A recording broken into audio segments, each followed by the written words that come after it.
तो आज हम बात करने वाले हैं एक ऐसे इंसान के बारे में जिन्हें अक्सर भगवान मान लिया जाता है, लेकिन वो खुद को एक डॉक्टर कहते थे, मन का डॉक्टर। चलिए समझते हैं गौतम बुद्ध की उन शिक्षाओं को जो 2500 साल बाद भी उतनी ही ताकतवर हैं। अच्छा, स्रोत में एक बहुत ही कमाल की बात कही गई है। उनकी तुलना किसी से नहीं की जा सकती। जैसे हिमालय बस हिमालय जैसा है, वैसे ही बुद्ध बस बुद्ध जैसे हैं। मानव इतिहास में उनके जैसा कोई दूसरा हुआ ही नहीं। पर ऐसा क्यों कहा गया है? तो उनके इस पूरे नज़रिए को समझने के लिए हम इसे एक कह सकते हैं एक डॉक्टर के कंसल्टेशन की तरह 4 हिस्सों में देखेंगे। पहले वो कौन थे, फिर उन्होंने हमारी बीमारी का क्या डायग्नोसिस किया, क्या इलाज बताया, और उस इलाज से सेहत की कौन सी अवस्था मिलती है। तो चलिए शुरू करते हैं। तो सबसे पहले ये समझते हैं कि बुद्ध आखिर किस समस्या का हल ढूंढ रहे थे और उनका तरीका इतना इतना यूनिक क्यों था। ये एक ऐसी फीलिंग है जिसे हम सबने कभी ना कभी महसूस किया है ना? एक खालीपन, एक भटकाव, जैसे सब कुछ बस चल रहा है पर क्यों और कहां कुछ पता नहीं। बुद्ध ने इसी सार्वभौमिक पीड़ा को पहचाना, जिसे हम अक्सर झूठे लक्ष्य बनाकर अनदेखा करने की कोशिश करते रहते हैं। और देखिए, यही वो बात है जो उन्हें सबसे सबसे अलग बना देती है। उन्होंने कोई आसमानी किताब या कोई बहुत गहरी फिलॉसफी नहीं दी।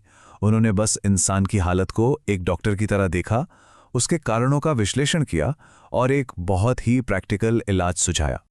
जरा सोचिए, उस जमाने में कोई कह रहा है कि मेरी बात पर यकीन मत करो, सवाल पूछो, तर्क करो। उन्होंने धर्म को श्रद्धा से निकालकर बुद्धि और विज्ञान के क्षेत्र में ला खड़ा किया, और शायद इसीलिए उनका रास्ता आज के आधुनिक सवाल करने वाले मन के लिए एकदम फिट बैठता है। तो ठीक है, इस मन के डॉक्टर ने हमारी इस बेचैनी और भटकाओं का कारण क्या बताया? आखिर उनका डायग्नोसिस था क्या? चलिए देखते हैं। बुद्ध का पूरा डायग्नोस्टिक रिपोर्ट आप कह सकते हैं बस एक लाइन में है। सब कुछ मन से शुरू होता है। अगर मन में मैल, क्रोध या ईर्ष्या है तो दुख पीछे पीछे आएगा ही आएगा, और अगर मन साफ और शांत है तो सुख परछाई की तरह साथ चलेगा। मतलब हमारी बाहरी दुनिया हमारे मन का ही प्रोजेक्शन है। और जरा इस मिसाल की खूबसूरती देखिए, कितनी सटीक बात है। दुख कोई बाहरी चीज नहीं है जो हम पर थोप दी जाती है। ये तो हमारे बिगड़े हुए मन का सीधा नतीजा है। ये कोई फिलॉसफी नहीं है, ये एक सीधा साधा कॉज एंड इफेक्ट है। जैसे बैल के कदम के पीछे पहिया पिसटता ही है। इसको ऐसे भी समझ सकते हैं। मान लीजिए एक शांत तालाब है। अब आप उसमें कंकड़ फेंकें या हीरा, लहरें तो उठेंगी ही ना। तालाब को इससे फर्क नहीं पड़ता। बिल्कुल वैसे ही हमारा मन बाहरी घटनाओं पर प्रतिक्रिया करता है। समस्या घटना में नहीं, मन के प्रतिक्रिया करने के स्वभाव में है। असली खेल बाहर नहीं, भीतर चल रहा है। तो डायग्नोसिस तो एकदम साफ है, जड़ हमारा मन है। तो फिर इलाज क्या है? बुद्ध ने जो नुस्खा दिया वो शायद उनकी डायग्नोसिस से भी ज्यादा क्रांतिकारी था। देखिए, ज्यादातर रास्ते क्या कहते हैं कि पहले मानो फिर जानोगे, है ना? बुद्ध ने इस पूरे समीकरण को ही पलट दिया। उन्होंने कहा, पहले जानो, अनुभव करो, और फिर मानना या ना मानना ये पूरी तरह से तुम्हारी मर्जी है। ये बात कितनी पावरफुल है। मतलब बुद्ध अनुयायी नहीं बना रहे थे, वो तो अन्वेषक बना रहे थे। वो कह रहे थे कि मेरी बात को सिद्धांत मत बनाओ, उसे अपने जीवन की प्रयोगशाला में टेस्ट करो। अगर नतीजा मिलता है तो ही वो तुम्हारे लिए सच है। ये इंसान को पूरी तरह से आजाद और जिम्मेदार बनाता है। तो सबसे जरूरी बात, जो उनकी सबसे बड़ी सीख है, वो ये कि उनके आखिरी शब्द किसी की पूजा करने या किसी को फॉलो करने के बारे में नहीं थे। उनका आखिरी संदेश था, आत्मनिर्भर बनो। मतलब उन्होंने साफ साफ चेताया कि किसी और की रोशनी के सहारे मत चलो। वो रोशनी एक बैसाखी की तरह है जो कभी भी छिन सकती है, और तब इंसान फिर अंधेरे में गिर जाएगा। असली और स्थायी समाधान सिर्फ एक है, अपने भीतर का दिया खुद जलाना।